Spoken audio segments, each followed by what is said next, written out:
After more than 15 years immersed in business, from real estate investing and entrepreneurship, I have spent a majority of my life playing this very fun and exciting game. Along the years, I learned from plenty of millionaires and even billionaires. A lot of them I still hold close as dear friends. One thing this has taught me was how to spot the true markers of wealth. So in this video, I wanted to share with you 6 eye-opening reasons why you might feel like you are always playing catch up with your finances. We will dive into the truth behind that feeling and, most importantly, how to use that feeling to your advantage. Let's get into it. Number 1, you are making upward comparisons. There's upward comparisons where we look at people who seem to have more. They might have more money, a fancier car, a more luxurious lifestyle. And then there's downward comparisons where we compare ourselves to people who appear less fortunate or successful. We as humans, and I admit this, find it so much easier, and we are naturally wired to compare upwards. But here's the thing, a lot of what we see when we look up is just an illusion. And that financial more that looks so enticing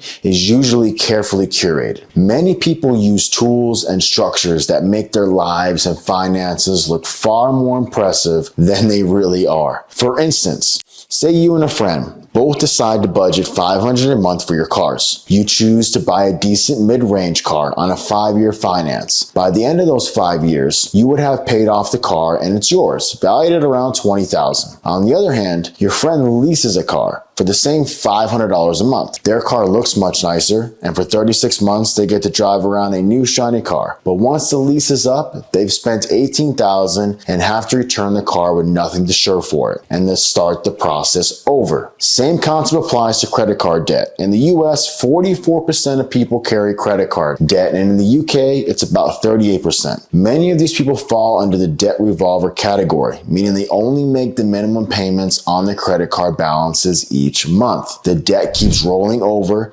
month after month, making it a cycle that's hard to break as they continue spending. Debt is one way of creating a facade of wealth. It's easy to look at someone else's shiny new stuff and feel like they're ahead, but often it's actually an illusion of them living beyond their means. The comparisons that really matter are with those who look at investing for their future. Look at people who put their money into personal growth, education, and skills. These investments might not be as flashy or visible, but they increase a person's future value and reduce their future obligations. It's a more grounded and fulfilling approach to personal finance. Number 2. You don't know what you stand for. We compare ourselves more often when we don't know what we stand for. Although we are talking about finances, this applies to every aspect of your life if you are constantly focused on what other people have, what they are doing. You are always going to feel like you are falling behind. And I'll give you an example. When I was starting my business at the time, all of my closest friends were climbing up the corporate ladder, getting promoted, or pushing for middle management roles. A lot of them were buying their forever homes, and they were stepping into the next chapter of their lives. Where I was taking a huge step backwards, it seemed. I decided to completely change what I was doing to study, learn, and grow in a completely different direction. And although part of me was really scared, I didn't feel at all like I was missing out. I knew that the direction I was going in was going to make me so much happier. And in hindsight, I was right. 100% right. Because now I get to do this every day, whereas in a parallel world, had I let that comparison control me and not known what I truly value and what matters to me, I'd be in a completely different place, far less fulfilling. For me, when it comes to your finances, knowing what you stand for and forming your own perspective is unbelievably important. Because if you don't align with your spending, with what truly makes you happy, you are always going to feel like you are lagging behind. You might find that you have joy in getting the latest upgrades or designer clothes, and that's perfectly fine. Or like me, you might find more value in experiences like travel, investing and learning, and starting new businesses perhaps. I might not keep up with the newest phone or the trendiest wardrobe anymore, but I'm content because my spending reflects what matters to me. And that doesn't mean I'm locked into these choices forever. I can always change my mind and realign with new values in the future. You might not have everything that your peers do at this moment, but you'll have what you genuinely value, and that's far more fulfilling. Number 3.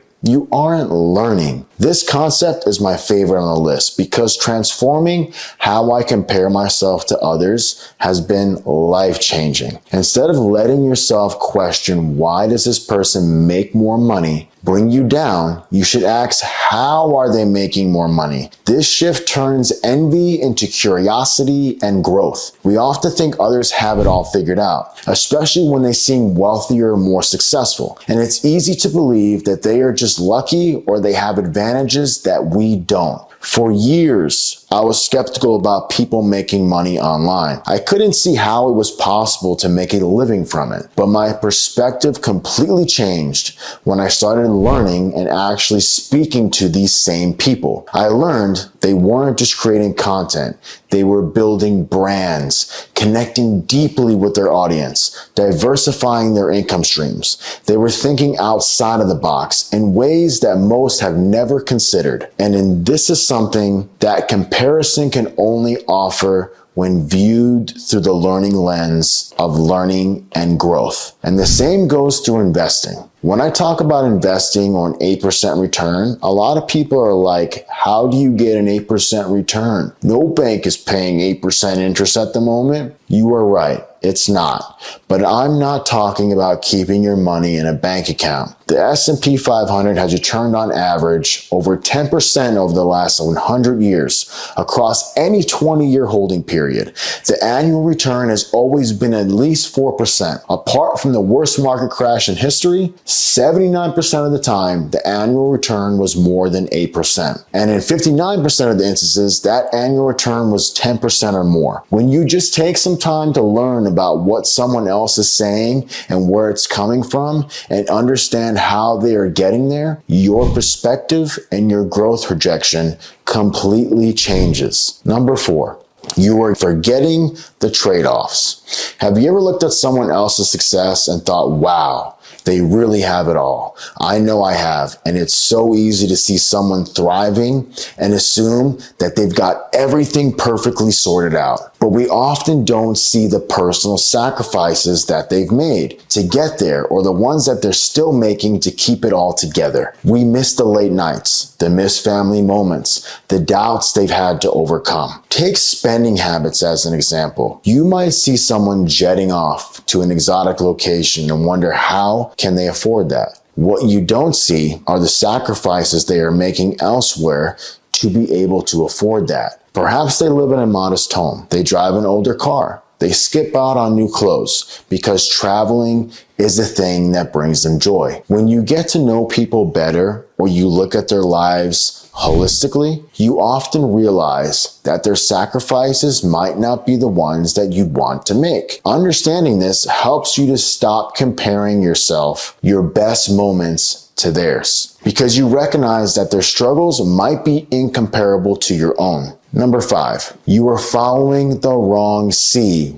What do I mean by the wrong C? When it feels like everyone around you is more successful or has more money, it's easy to fall into a trap of competition. We need competition. It is very important. I understand this. But collaboration can take you so much further than competition ever will. I was working on a project for about 4 months, and I'd almost finished it when a friend told me about a similar project that they had just seen launched online. When I checked it out, I felt deflated, thinking I spent all this time, and now I have to compete with someone else now. I could have just treated this as competition, like I always do. But instead, I emailed the founder, told him what I do, gave him a high-level overview of my idea and how I think we could collaborate instead of compete. And now we are working on a new project that combines both of our ideas and execution into one. Collaboration can open doors you never knew existed. Many people are willing to let their guard down